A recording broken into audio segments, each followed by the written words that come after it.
Hey, all right. All right, good morning. Wallpaper 4. Wallpaper 4, August 22nd. Today we've got an Astro, a Warrior, a Blue, and a Panther, just like most other days. And I'm going to work these guys forward through time. All right. First up, Othell Wilson. And that's a name I don't think I've ever had occasion to say before doing this project. Wilson was a 6-foot point guard out of Virginia.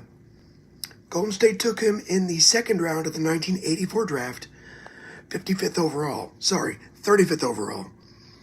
And he went straight into the rotation as a rookie. He played 74 games for the Warriors that season, started 23 times and averaged 4.4 points, 2.9 dimes, and about a steal in 17 minutes per night. And those Warriors needed bodies. Golden State went 22-60 in 1984-85. They gave up more points per game than anybody in the league. So Wilson wasn't walking on to some polished contender. He was a young point guard learning the NBA on a team that was getting punched in the mouth every night. That one season was his entire Warriors career. Later he played for the Sacramento Kings, and he finished with 127 NBA games. But 74 of those came in Golden State. And that's enough to get you on to Wallpaper 4. All right, now we jump to 1995 and Derrick May. And May's Astro career is basically built around one pretty nice half season. Houston got him after he'd struggled with Milwaukee, and suddenly the bat woke up. Awake. In 78 games for the Astros in 1995, May hit .301 with a .358 on-base percentage and a .500 slugging percentage, 8 home runs, 41 RBI, 1.9 baseball reference WAR. That's good production. And remember, the lineup he's joining, you got Bagwell, you got Biggio, you got Derek Bell, a lot of the killer bees. Houston's trying to hang around the NL playoff race, and Derrick May came in and gave them another useful left-handed bat. He came back in 1996, and he wasn't quite the same guy. 251, 5 home runs, 33 RBI. Hello, India. But he still played 109 games. So Derrick May's Astro resume isn't long. Black Zone F. Nice to see you. Basically, Derrick was arrive in Houston, rake for a few months, stick around another year, and move on. And sometimes it's all you need. Fast forward, wait a second. There, fast forward 10 years and you get Dean McAmmond. McAmmond had been around forever by the time he reached St. Louis. Former first-round pick, Edmonton, Chicago, Philadelphia, Calgary, Colorado. He'd been everywhere. Man, crossed the desert's bare.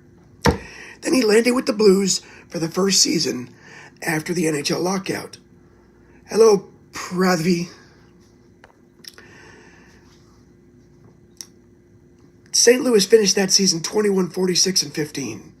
That's dead last in the NHL with 57 points. McAmmond was useful. Thank you. He played 78 games, scored 15 goals and 22 assists for 37 points, and that put him amongst the better scorers on a team that had trouble generating any offense all year. And then, he was gone. Gone. That's kind of today's theme, though. Guys who weren't franchise fixtures, but did enough while they were there that they're still somewhere in the ledger. McAmmond would play several more NHL seasons and finish his career with 996 games played.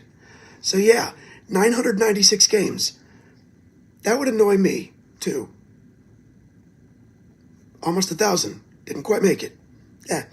Finally, Cade May. Carolina took Mays in the 6th round of 2022, 199th overall, out of Tennessee. Here's what I like about this one. His career in Carolina gradually became a little more substantial.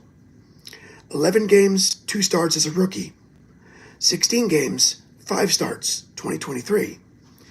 8 starts in 2024. Then in 2025, May started 12 games at center for a Panthers team that finally got itself back into the playoffs and won the NFC South. I'm from Tennessee. Thanks for asking. By the time his Carolina run ended, he played 52 games with 27 starts. That's over 4 seasons, and somebody else noticed. Detroit signed him this offseason for 3 years and $25 million, with Dan Campbell basically saying, yeah, we think this guy can anchor the middle of our line. Unfortunately, May broke his wrist in Lions camp this month and is expected to miss a big chunk of the early season. But that's also a pretty good illustration of what Carolina developed. A 6th-round pick who worked into a starter. Then he became valuable enough that another team handed him a multi-year contract to be their center. And that's not bad. So that's your Wallpaper Four for August 22nd. Othell Wilson, Derrick May, McAmmond, Cade Mays. 4 careers that touch these franchises in very different ways. Some guys become statues. Some guys get their number retired. But some guys, actually, most guys, end up on my wallpaper. This is Wallpaper 4. I want to thank you for watching from India or wherever you're from, and I hope to see you again.